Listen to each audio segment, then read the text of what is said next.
e fiquei muito entusiasmada quando o professor Zíbio convidou para moderar essa mesa, porque ela trata de uma questão bastante polêmica, né? A questão do automóvel da cidade. Como nós já vimos nas palestras anteriores, no dia de hoje, a questão do automóvel com a cidade é bastante difícil. E nós, planejadores urbanos, sempre vemos o lado do automóvel como sendo o vilão das mazelas urbanas.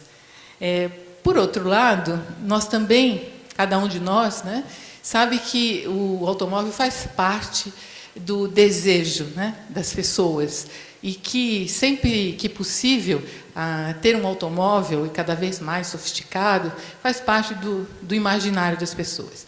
Então, como é que trabalharmos com a questão de um objeto, né, de desejo, que, se por um lado ele dá a ideia de status, liberdade, mobilidade, por outro lado, ele vai, num determinado momento, causar uma imobilidade e problemas sérios para a saúde e para o estresse, principalmente, das pessoas que vivem nas grandes cidades.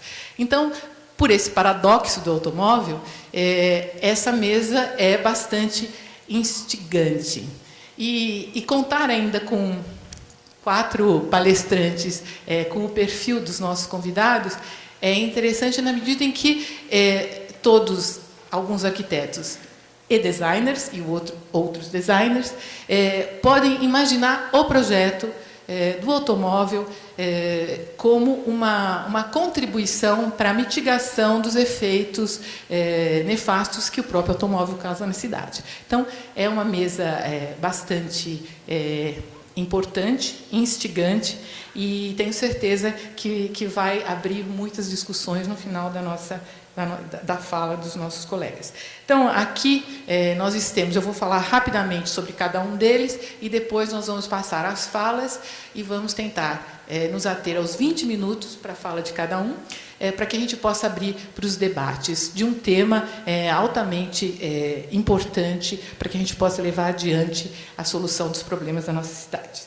Bom, primeiro nós temos aqui o Ari Rocha, que dispensa, né, apresentações, mas trabalha na área de design há muitos anos, é filho desta casa e também doutor pela FAUSP, e que vai, na sua fala, falar sobre a questão urbana, a mobilidade urbana, focando no projeto Aruanda, que vocês podem ver lá fora, né?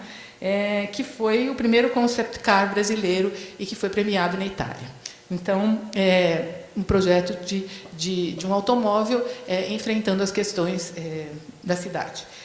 Depois nós vamos ter o Fábio Ferreiro, que também é arquiteto e urbanista e designer, né? E que também vai fazer os questionamentos a respeito da inserção do automóvel na cidade, abrindo um pouco, questionando para que os próximos palestrantes possam trabalhar com as suas ideias. Sempre nessa relação do automóvel com a cidade, em que medida o design, o arquiteto urbanista podem atuar nessa direção. Depois vamos ter o Caio Vassão, né? Também arquiteto e designer, doutor também pela FAUSP, todos têm uma ligação muito forte com a FAU, né? E que vai falar sobre o Pocket Car, né, o projeto Pocket Car, como é que ele enfrenta as questões também de melhoria das condições da cidade, que foi projetado em coautoria com Marcos Del Mastro. E, finalmente, nós vamos ter o João Marcos, designer, que já apresentou ontem o cargo e as questões do estúdio da Ford, e que também vai fazer as suas considerações a respeito da importância do projeto, né, automotivo para o enfrentamento das questões da cidade. Bom, então, eu vou passar a palavra para o Ari Rocha. Que o século XX representou. E que vai ser irrelevante com o salto que o século XXI já está mostrando. Nós estamos no início do século XXI e nós praticamente já superamos, em certo sentido, tudo aquilo que se fez no século XX. Isso aqui é uma foto da NASA que mostra a concentração de consumo de energia e o chamado desenvolvimento.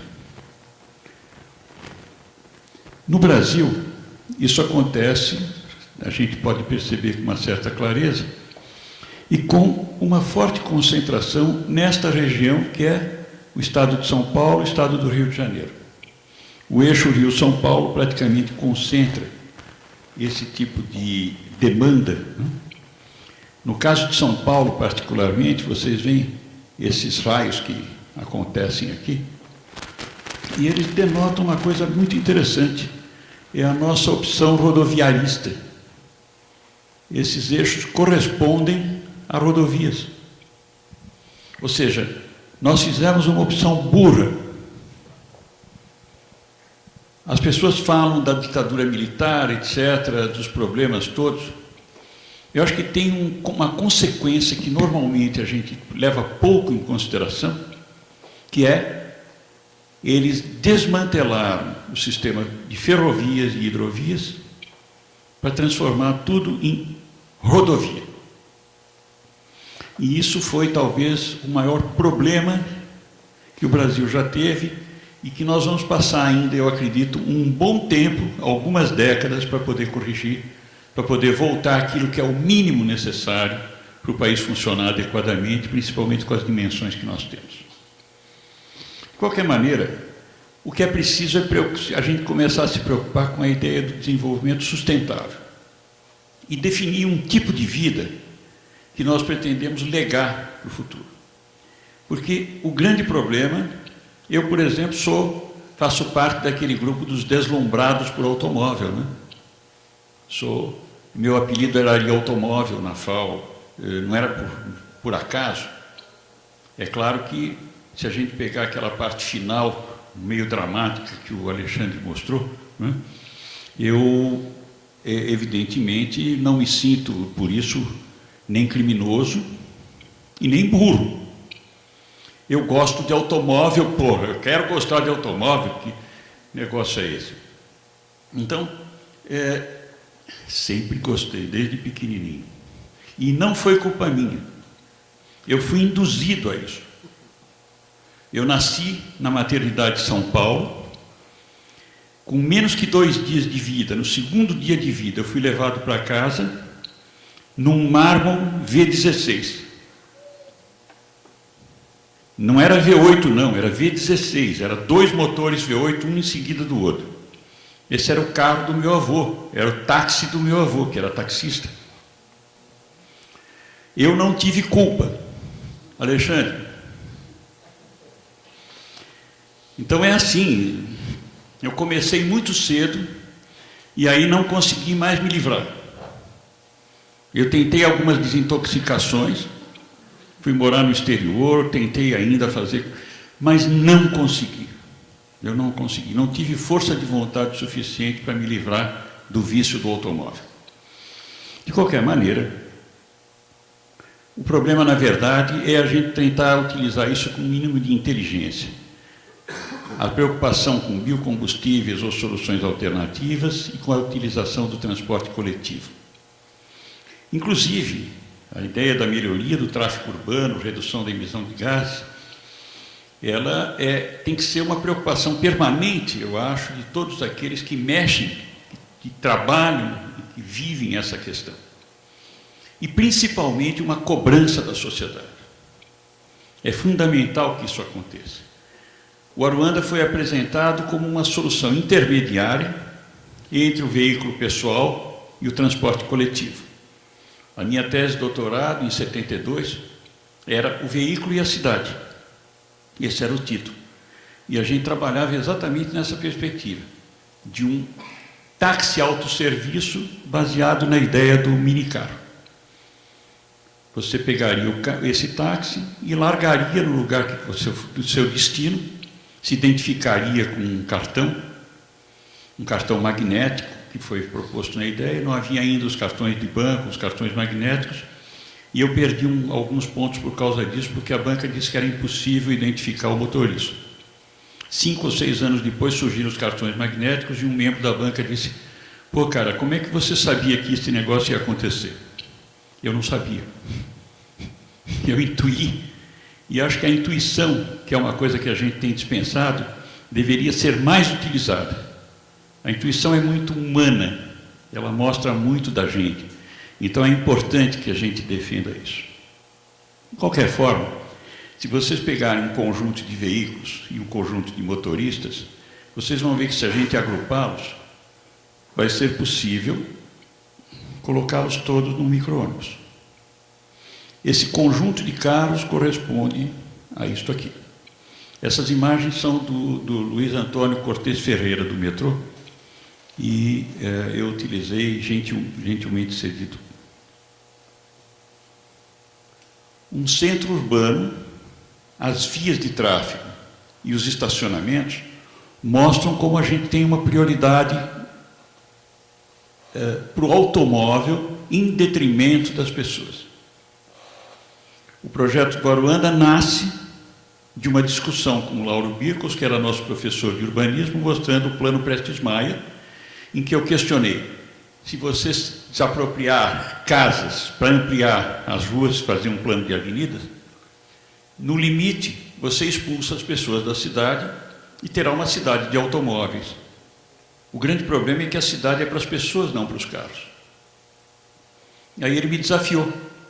Eu te desafio a apresentar uma outra solução alternativa a essa. E começou, então, a germinar o projeto do Aruanda. Foi há 50 anos atrás, em 1961. Em 62, o projeto estava encaminhado. Junto com o Soler, a gente tentou fixar a ideia da forma, porque ela era um pouco chocante, uma cunha. E essa fixação foi feita através de uma proposta de alunos da FAO e da FEI trabalhando juntos. A gente não sabia que isso chamava ambiente colaborativo naquele tempo, mas fazia. E a proposta foi um carro híbrido movido a ar comprimido. Em 62, 62. Quanto é? 49 anos? Então, essa preocupação existe sempre. Até porque, né, se você perceber essa visão, isto aqui é a cidade de Salzburgo, e o centro de Salzburgo cabe dentro de um trevo rodoviário. Foi uma das cidades mais importantes da Idade Média, e a gente percebe, então, o que nós estamos fazendo, de como nós estamos destruindo as coisas em função das opções que temos feito. O metrô em hora de pico, São Paulo em hora de pico, uma das marginais aqui é do Pinheiros. Eu acho, na verdade, que isso já se manifestava na década de 50. A gente já percebia, isso aqui é uma foto de 1950, São Paulo parada, o centro de São Paulo parado por causa do trânsito. Mais recente, que não chegou ainda ao nível de Los Angeles, né? E olha a poluição. Então, nós temos uma realidade que, na verdade, se espalha pelo mundo. São Paulo, Estados Unidos, Dhaka, Teherã. A gente sempre imagina Teherã, aquelas pessoas com uma bata marrom num lombo de burro, né? Que é mostrado assim pela propaganda internacional que é feita através da imprensa. Na verdade, isso aqui é a entrada de Teherã. E a necessidade de energia que eles precisam também para poder atender a esse tipo de demanda. O fato é que soluções alternativas foram apresentadas. Isto é um dos primeiros, os primeiros veículos, aliás, eram elétricos, né? Esse aqui é um carro que foi proposto recentemente pelo grupo da Nissan. Isso aqui é um projeto que o pessoal da Fiat desenvolveu com a Binacional Itaipu, que acaba gerando, inclusive, o FCC, que vocês viram ali. O Tesla, que é um carro que acelera 0 a 100 em 3 segundos, quase tanto quanto um Fórmula 1, motor elétrico. E o famoso EV1 elétrico, o carro elétrico da GM, que foi desativado. Eles cederam por um período e depois então desativaram. E eu vi muitas especulações a respeito, lobby disso, lobby daquilo, guerra. Não é bem assim. Não é bem assim. É preciso que a gente tenha uma certa preocupação e não caia no mito do carro elétrico como solução de todos os problemas. A ideia do carro elétrico realmente reduz bastante o nível de emissão de gases. Eu recebi pela internet, dias atrás, um negócio que dizia um perfil de 2056. E o camarada dizia, aumentou o número de mortos causado pelo aumento pela ampliação da mancha de ozônio causada pelos motores elétricos. Realmente, isso acontece. É claro que não nesse nível. É uma dramatização assim, tão forte, né, tão chocante. A curva da vara, como a Miriam chamou, como o Alexandre fez no final da fala dele, né, dramatizando um pouco, porque assim a gente se desperta, a gente descobre a necessidade de se cuidar em relação a isso. Tentem imaginar 7,5 milhões de carros aproximadamente na Grande São Paulo, que a gente conseguisse algo fantástico. 2/3 da frota com motores elétricos. 2/3 da frota com motores elétricos. Vocês se lembram do apagão? Não há energia, a infraestrutura desse país é pífia. Não há energia para atender a demanda atual. Quem é que vai carregar 5 milhões de baterias? Onde é que você vai conseguir energia para isso? É meio Itaipu, mais ou menos. Dá para entender? Agora, admita que a gente consiga. A gente faz uma nova Itaipu, um desastre ambiental fantástico, como foi feito para fazer Itaipu. Uma coluna de água de 200 metros de altura, absolutamente desnecessária, era para poder inundar o norte da Argentina, que é industrializado, num caso de guerra. Com 100 metros, com metade daquela altura, não se teria destruído 7 quedas, não se teria destruído um monte de coisa, não se teria coberto de água uma enorme quantidade de terras de basalto, que são excelentes para a agricultura. Nós destruímos uma área enorme que poderia se transformar na produção de alimentos, e a gente então faria mais um desastre desses e conseguiria carregar essas baterias. Só que a bateria tem um tempo de vida útil. Não é por nada que o fabricante dá só 1 ano de garantia. Em 2 anos uma bateria está acabada. Imaginem em 2 anos o descarte de 5 milhões de baterias. Ou 5 milhões de cargas de bateria, porque normalmente cada carro levaria 4, 5.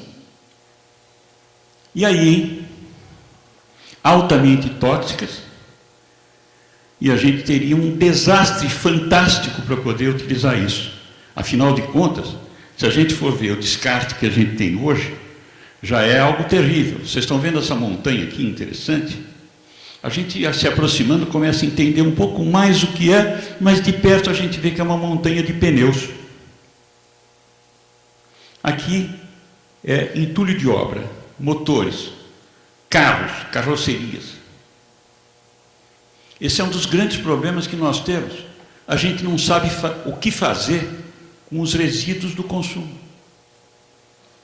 Em outras palavras, eu vou repetir uma frase da minha tese de 72. A humanidade sabe fazer veículos que chegam à Lua, mas não consegue enfrentar problemas triviais como ir de casa ao local de trabalho de modo rápido, sem poluir o ar ou fabricar neurônios. Aí, sem poluir o ar, essa sua frase não é científica, me foi dito por um dos examinadores.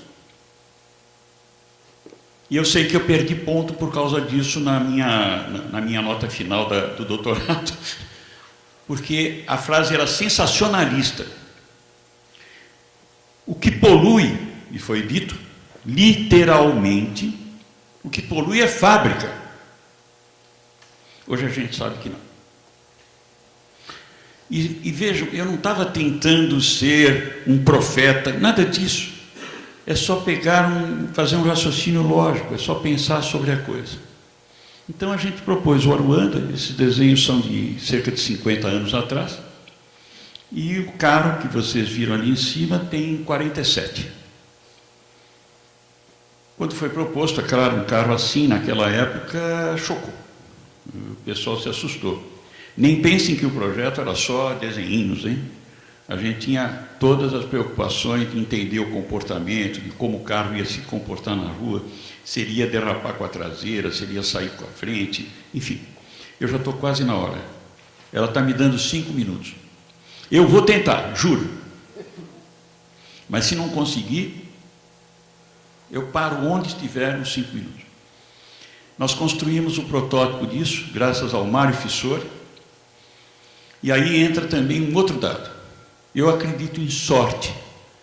Como vocês veem, não sou só pouco científico quando faço afirmações bombásticas, de acordo com minha banca, nem quando ignoro o fato de que, se o júri do Lúcio Meira, que me deu o prêmio no Salão de São Paulo em 64, não fosse gente como Júlio Kaczynski, como Lívio Levy, como o Bert Miller, como o Dario Imparato, e um camarada que era o presidente ou vice da Anfávia, mas se fossem 2 da Anfávia, um da Alcântara Machado e 2 técnicos, quem ganhava o prêmio era um carro esporte.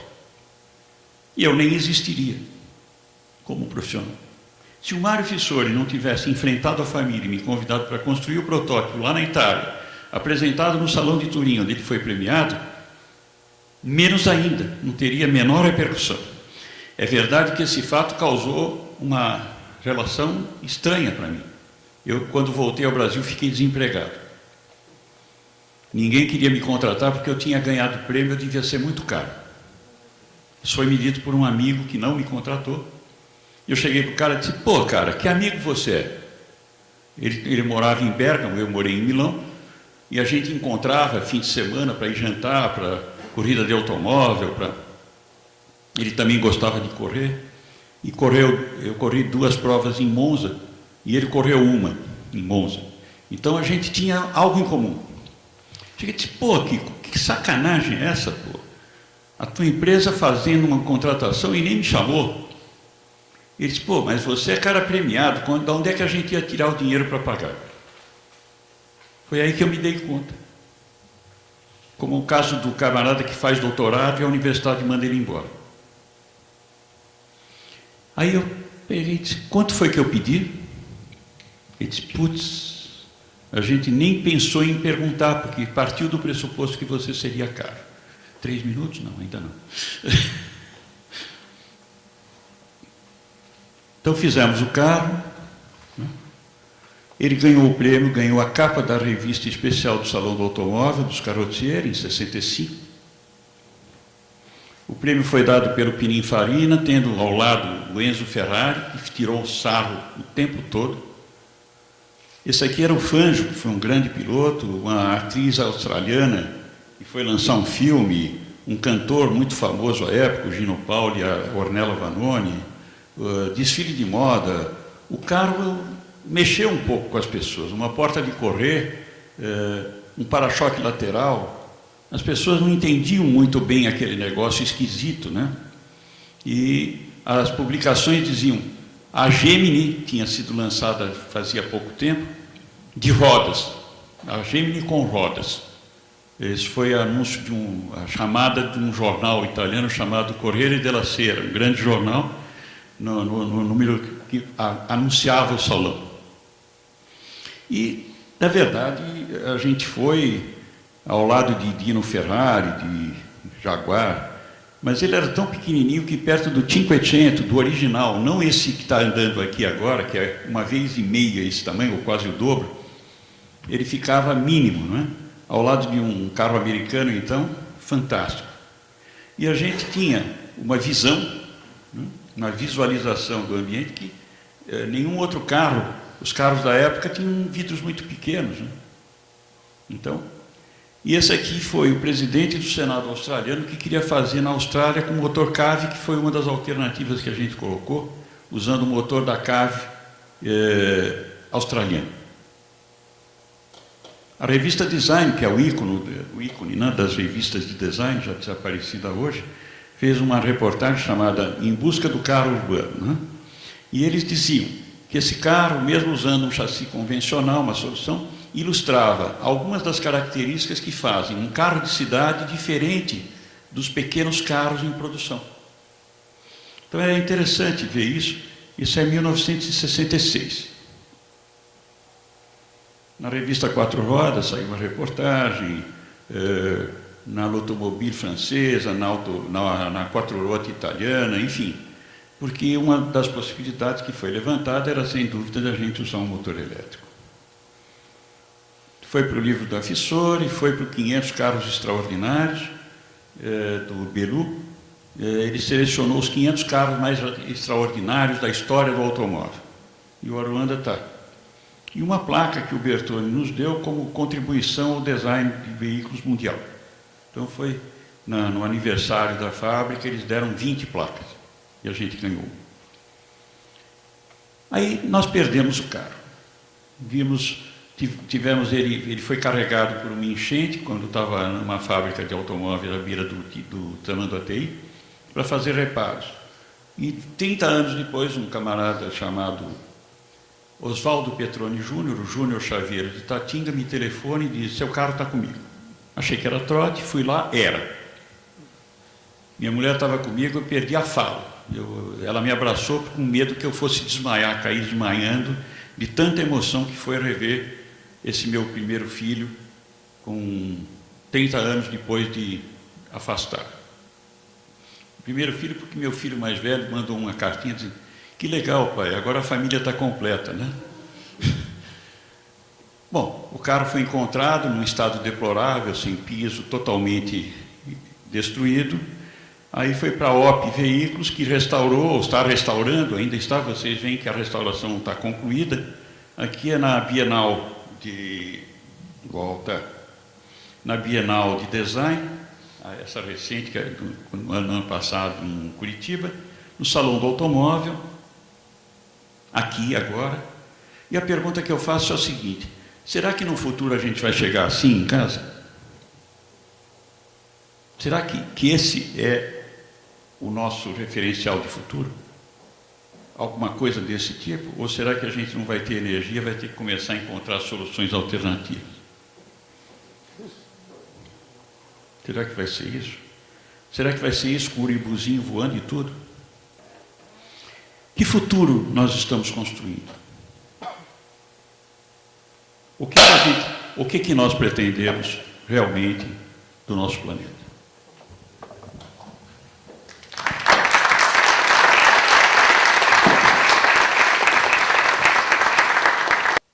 Quando fui convidado aqui para fazer essa palestra, eu achei uma grande oportunidade de botar em discussão o que seria realmente o carro, por que ele existe, Então, quando fui convidado aqui para fazer essa palestra, eu achei uma grande oportunidade de botar em discussão, importante para a gente poder entender. E eu queria colocar essa discussão aqui. Então, vamos lá. Primeira coisa, preste atenção, vamos lá.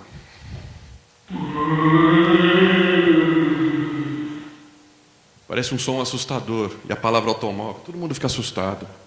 Então, o que é isso? Por que assusta tanto esse automóvel? Então, tem algumas razões. Então, o que a gente pode considerar como razões aqui? Então, ele polui o ar, lógico. Ele causa acidentes, acidentes têm custo, ótimo. Ótimo não, né? Causa mortes, muito mais importante, é nisso que a gente tem que se preocupar um pouco mais. Causa mortes, pessoas. Congestionamento, então cotidiano, a coisa chata. Saúde, a questão do estresse, outras questões de saúde também que a gente pode colocar, mas o estresse, quem fica tranquilo no trânsito hoje em dia? É quase que impossível, né? Essa discussão também. A questão do estacionamento, que o Javari até colocou. Bom, onde que você vai parar o carro? Tem lugares que você consegue ir chegar, mas não consegue estacionar o carro. Eu já cheguei a abandonar ida a eventos porque eu não conseguia estacionar o carro. Aí você fica pensando, pô, eu deixei disso só porque eu não estava com possibilidade de estacionar o carro, porque se eu for largar o carro na rua vai ser inseguro, vai ficar distante, é uma rua escura. Tudo isso. Opa. Isola as pessoas, você está dentro da sua carroceria dentro da sua gaiola e você fica isolado de todos. O máximo que você fica fazendo é levando alguma pessoa ou no celular, né? Você quebra o isolamento, que é proibido inclusive. A reciclagem, o reuso do carro também é outra questão. A gente tem que entender que o carro não é somente fabricado e colocado na rua para o seu uso. Depois você tem que dar um uso final. E também antes, no processo de fabricação, você tem que entender como é que ele funciona. Poluição do solo, a mesma coisa com relação à reciclagem. Você tem que pensar nisso. São questões que têm que ser levantadas. A gente tem que entender que o carro não vem sozinho. Mas não só isso também. Dispersão humana. Todo mundo mora em subúrbio atualmente, principalmente nas cidades americanas, norte-americanas. Aqui no Brasil, a gente está em São Paulo. Alphaville só existe por causa do carro. Outros condomínios que você tem na Zona Oeste, na Zona Leste, Norte, Sul, só existe por causa do carro. Se não tivesse carro, você não teria esses condomínios. As pessoas morariam mais próximas. Poluição sonora. Minhocão que o diga, né? Aí tem insegurança. A questão, eu tenho que pagar um seguro para ter meu carro. Se eu não pagar o seguro, se ele for roubado ou sofrer algum acidente, eu tenho um custo muito alto, a insegurança. Investimento. Tem gente que anda com um apartamento sobre rodas rodando pela rua. O que é isso? Ele tem simplesmente seus R$200 mil andando com 4 rodas, né? Até na contramão, como a gente anda vendo em alguns lugares, atropelando pessoas. Tudo bem, tudo isso é negativo do carro. Sedentarismo. Então, quem anda de carro não se movimenta, não faz exercício, acaba tendo problemas de saúde, voltando. E enfeia a cidade, aquela coisa assim, carro enfeia. Eu acho bonito, eu sou um apaixonado pelo carro, mas realmente a quantidade de carros extrema, o que ela acaba acontecendo e causando é com problema. Então, tudo isso a gente tem que fazer. Será que a gente precisa reinventar o automóvel? Onde que está esse problema? Deixar de utilizá-lo? Pode ser que sim. Então vamos usar transporte público. Já vimos imagens aqui. O metrô da Sé, às 6 horas da tarde, é quase que uma solução sexual da sua vida, né? Você fica tão próximo. Eu já peguei nesse horário. A gente fala da Estação Sé. Pega a Estação Paraíso. Está por ali também. E aí outra coisa que a gente pode fazer, como alguns querem, vamos incinerar na praça pública. Uhul! Né? Vamos fazer com que o carro deixe de existir. É essa a solução? Será que é isso que a gente quer? Então, como iniciou essa sandice, essa loucura, essa falta de pensamento na cidade realmente? Deixa eu fazer uma abordagem aqui para a gente poder chegar. Por que a gente mora na cidade? Qual a razão? Né? Então, você tem o ponto A e o ponto B. Você está se deslocando de um lado para outro. Você pode ir a pé. Então, você alcança o quê? 1 quilômetro. Legal. Se for subindo a Alameda Campinas, você não vai conseguir tão fácil ou ter o fôlego assim. Se estiver chovendo, pior ainda. Tá, vamos para o transporte público. Sobe um ônibus na Alameda Campinas. Não dá. Na Vila Madalena. Não dá. Então, você tem o transporte de um ponto A para o ponto B. Então, o que você usa? Vai cavalinho, antigamente, e você pessoalmente. Vai lá, anda. Depois de um tempo, quando esse ponto A e o ponto B começam a ficar distante, o relevo, problemas de... qualquer problema de obstáculo urbano, você tem uma possibilidade de se mobilizar com outros ferramentais, que no caso é uma bicicleta. Aí os grupos urbanos acabam se concentrando mais ponto A, ponto B e ponto C, e você acaba colocando uma motoneta. Lindo, maravilhoso. Por enquanto você está em pequena monta. Depois você começa a descobrir o carro. Aí é o problema. Porque você começa a fazer com que esse ponto que a gente está tendo, A e B, comece a se aglomerar cada vez mais, porque você tem maior facilidade. Então você começa a usar táxi, começa a usar ônibus, começa a usar metrô ou trem. Superlota. Então isso é um complicador. E aí o que acontece? Você começa a voltar para o carro. Então você começa 1, 2, 15, 20, 5,5 milhões é a frota da cidade de São Paulo. Isso são números do próprio Detran. Então 5,5 milhões. Vai sair a notícia em breve, nessas semanas, eu acabei ficando com essa informação anterior, que o mês de setembro, devido àquela queda do IPI, etc., o mês de setembro último, vai ser o recorde nacional de 308 mil carros vendidos no Brasil. É o recorde. Então, chegaram às ruas mais 300 mil.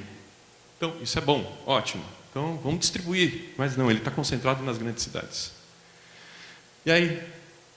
Opa, de novo. À frente, não atrás, perdão. E aí o que a gente tem de chamada? Já podemos falar que o automóvel é a segunda população na cidade. Isso é bom, isso é ruim? Para quem usa, é maravilha. Para quem não utiliza, é ruim. Ou para quem está no congestionamento, é ruim. Está no congestionamento e reclama, esse cara do meu lado poderia não estar de carro. Você também. Né? Vamos escolher isso. Agora, você mora próximo da sua cidade? Perdão, próximo do teu trabalho? Então, o que você quer da cidade? Você quer um lugar tranquilo, um espaço amplo, muito verde, pouco trânsito, poluição. Você não quer. Tem que ser agradável, tem que reunir os amigos. É isso que você quer da cidade. É isso que você quer da sua casa. E aí, o que você faz? Você acaba fazendo com que vá para a cidade, você busca felicidade e facilidades, mas não quer gostar do carro, não quer gostar desse espaço urbano corrompido. Quer mais oportunidade de emprego? Se você for na cidade, consegue muito mais facilidade de colocação de emprego do que em outros lugares. Escolas para os filhos, assistência médica, diversidade de alimento mais barato. Alimento, hortifruti granjeiro, você consegue às vezes mais barato na cidade do que no interior. Como é que pode isso? Esse contrassenso. E outras coisas. E você consegue se ver morando na zona rural, prescindindo do automóvel, prescindindo dos centros urbanos? É fácil. Então, vamos tomar a postura pessoal. Comece por aí. O ser humano é gregário, a gente se reúne, não tem como. E 70% da população brasileira já está, desde os anos 70, nas cidades. Não tem como fazer. Então, é um problema urbano. A gente fica criticando o automóvel, põe o dedinho lá, tudo, mas é um problema urbano, problema das pessoas, problema de política, problema de transporte coletivo, problema de políticas públicas e sociais. Isso que a gente tem que discutir um pouco mais e antes de chegar no automóvel. E aí você tem, se você é uma pessoa, você está lá. Dependendo da sua idade, tem um gráfico aí que mostra bem. Uma criança tem uma certa quantidade de metros possíveis e conforto, é a zona de conforto. Então, se você tiver qualquer tipo de uso do seu cotidiano, em equipamentos, trabalho ou escola, você tem que cumprir mais ou menos isso a pé, se for. Já com relação a algum equipamento que esteja próximo, que você pode, até com uma bicicleta, uma motoneta, você tem um raio de ação que é um pouco maior, mas não muito. E isso acaba influenciando. De novo, quem mora em Alphaville, não criticando diretamente os moradores de lá e o plano urbanístico para aquela região. Mas quem mora lá sabe, para ir numa padaria você tem que pegar o carro. Na minha casa, que eu moro na Lapa aqui, eu não preciso do carro. Mas a padaria fica por volta de 2 quilômetros, ou então ela fica a 500 metros, sendo que eu tenho que subir o espinhadeiro ali da Cerro Corá. Difícil, uma escadaria. Assim. Aí você pega o carro, vai na padaria ou volta do trabalho para a padaria. Né? Aí você começa a usar o carro para ir para a escola, para ir para o seu trabalho, para ir para o shopping center, para fazer diversão, para se divertir em si. E aí o carro acaba virando muito mais um ferramental, além da paixão. E aí quais seriam as prioridades interessantes? Que você realmente chegasse ali, até utilizasse de uma forma mais tranquila, você está lá colocado... Opa, está ali? Não está fechado, tá, não está. Onde que você tem uma proximidade da sua casa assim à direita, aqui você sai de carro para ir nos lugares cada vez mais distantes. Então você está favorecendo o uso do automóvel. Então não dá para criticá-lo diretamente. Seria muito interessante que nós residíssemos em locais assim, que você tivesse todas as utilizações e todos os seus serviços, necessidades, dentro de um bloco. E a partir do momento que você fosse a pé, ficaria mais tranquilo. Você só pegaria ônibus e transporte coletivo, até o próprio carro, para fazer viagens mais distantes. E, eventualmente, não cotidianamente. E aí nós temos São Paulo aqui, uma evolução urbana, que é uma coisa legal para ver. Ó. De 1881 a 2001. Essa mancha explodindo aí. Então, ela começa a crescer e se explodir, né? Explodir em questão de tamanho mais, quando começa realmente o uso do automóvel. Meados do século passado. E ela continua crescendo. Não para. A gente tem que pensar em soluções. Não é pensando num novo automóvel, sim numa nova cidade. Será que é possível? Então, aquilo deu nisso. Então, você tem em São Paulo, essa mancha urbana da grande São Paulo, está voltada para o carro. Não tem como. Se você quiser pensar uma nova cidade, boa sorte. São Paulo, do jeito que está, vai continuar usando o automóvel. Precisa dele. Quem fez isso? Quem começou? É o ovo e a galinha. Quem chegou primeiro? Lógico, a cidade. Mas o automóvel está dentro de uma postura que não está mais desassociada. É um vírus, está incorporado. Pode falar o que quiser. Não se tira carro da cidade de São Paulo. É difícil. Põe transporte coletivo? Põe vias mais rápidas? Para quê? Então você faz o prolongamento do congestionamento, né? Você faz as avenidas cortarem a cidade para tirar os humanos do terreno que ele possui, para viver mais confortavelmente, para fazer carro circular. Então, a cidade e o automóvel estão interligados intimamente. Não dá para fazer essa separação inicial. Tem que criar um novo vínculo. Então, cidades sem automóvel existem? Algumas no mundo, algumas parcialmente. Tem Siena, tem São Paulo também que tem rodízio, tem outras cidades que tem espalhados, nos Estados Unidos tem Michigan, uma cidade também que é mais ou menos uma ilha. Ok, está sem carro. Você circula de bicicleta, a pé, de carroça, de cavalo realmente. E alguns veículos têm a permissão para entrar, para poder justamente fazer a entrega de material e por aí vai. Mas cidade sem automóvel? Pronto, lá, Veneza. Não tem automóvel. Você chega lá pela ponte ali, estaciona o carro, paga um estacionamento caríssimo, fica tranquilo. Mas aí o que você tem? Você tem os vaporetos. O que você vai ter? As gôndolas. O que você vai ter? Aqueles transportes que também são poluidores, quem mora em Veneza tem essa percepção também. Então, isso que a gente tem que discutir. Será que tirar o automóvel de um dia para o outro vai resolver o problema? Nem em Veneza, por exemplo, a gente pode falar. E a cidade continua lá, bonita, linda, maravilhosa e afundando. Nesse momento, não interessa. Um mal do outro, outro mal da um. Está enraigado. E aí, o que a gente tem como possibilidade? São Campo Fértil, está lá, não tem como tirar. Uma anomalia, é insustentável, é inviável, claro. Se eu fosse criar hoje em dia, como urbanista, uma nova São Paulo, pensaria 15 vezes em colocar automóvel. 15? Não. Acho que eu pensaria 2 vezes. Não. Mas daí tem que construir uma nova cidade. Uma nova cidade. Então, essa nova cidade, eu vou só fazer uma breve apresentação. Vocês conhecem Masdar? Dá uma procurada se vocês não conhecerem ainda. Então, Norman Foster fazendo. Ele fez uma construção de uma utopia, lógico. Dubai, dinheiro, eu quero fazer, se faz tudo lá atualmente, né? Apesar que a crise já chegou lá também. Mas é uma cidade colocada do lado do aeroporto, perto de um campo de golfe, dentro de Dubai. E é um distrito, não é uma cidade, é um distrito. Só que lá dentro, praticamente, você cerca com o muro e faz uma cidade bonitinha, um centro de tecnologia lá. E lá eles estão fazendo uma nova cidade sem carro. Olha lá. Essa foto está de 1 ano e pouco atrasada, lá, com latência de 1 ano. Está começando. Olha lá, o plano urbanístico. Olha que lindo, maravilhoso, como é que está, todas as justificativas, etc. Opa, o que tem aqui embaixo? Tudo isso vai ser sede de institutos de pesquisa, as grandes empresas estão lá, as grandes montadoras, as General Electric e outras empresas grandes estão lá, querendo fazer um novo instituto de tecnologia. E tem, sei lá, seu automóvel, que é esse aqui. Então não pode ter cidade sem automóvel? Continua tendo. Mesmo a cidade proposta utopicamente como uma cidade super limpa, livre de carbono, tem seu automóvel também. É elétrico? Tudo bem, que nem o Ari até comentou anteriormente. A produção do motor elétrico, bateria, as terras raras que precisa para poder sacrificar. O Brasil é um dos maiores produtores de terras raras, justamente, que seriam elementos químicos necessários para a bateria. E a gente não usa do jeito que deveria, mas o quê? Tem que minerar, tem que fazer mineração, tem que tirar isso do solo. Abre buraco no chão, tudo isso. E depois o manuseio dessas terras raras, a descarte dessas terras raras. Como é que a gente faz? E esse projeto é do Zagato de 2009, só para vocês terem uma ideia também. Então, interior, Brárabe endinheirado, fechado, ar-condicionado, e ele circula já pela cidade com essa característica, foto lá tirada. Se vocês procurarem masdarcity.com, tem um site, tem no YouTube também, que vale a pena vocês verem alguns vídeos, inclusive esse screenshot que eu tirei de lá. Tá? Então o carro está funcionando. Você entra, ele se autoguia, você determina o seu destino e vai embora. Só que ele anda no subsolo, porque lá em cima é 50 graus centígrados. Então ele anda num ambiente fechado. Mas está lá, é um transporte urbano, individual ou coletivo. Você pode entrar sozinho, mas você não dirige, você programa. É um táxi. E aí, é a questão também de discussão. São Paulo é isso. A gente tem que trazer essa experiência de Masdar para São Paulo? Não acho. Não acho. Tá?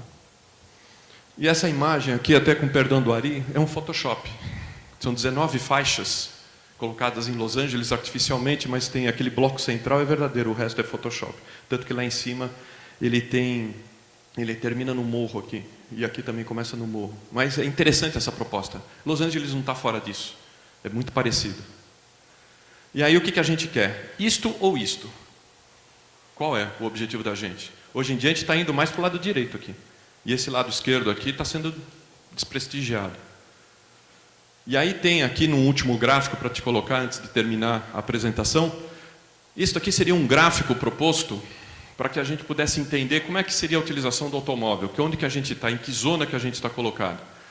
Então você tem o off-road, você tem o economia, você tem o prestígio, você tem o on-road, que seriam os carros urbanos ou para a estrada. Então você tem todo esse gráfico colocado.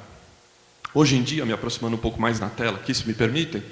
Então hoje em dia, os carros estão mais para a economia aqui na cidade de São Paulo, indo mais para esse lado, se afastando um pouco do prestígio. Não são carros valorosos. Tem carros mais luxuosos, carros de alto desempenho, que estão longe da economia, estão longe do off-road, e tem carros com prestígio que são também off-road. Existem buracos em todas essas possibilidades que vocês podem entender como caminho, quem for projetar automóvel, para alcançar o bom resultado e vender esse seu produto na cidade. Mas continuamos fazendo carro e vamos continuar por bastante tempo ainda. Tá bom? Muito obrigado.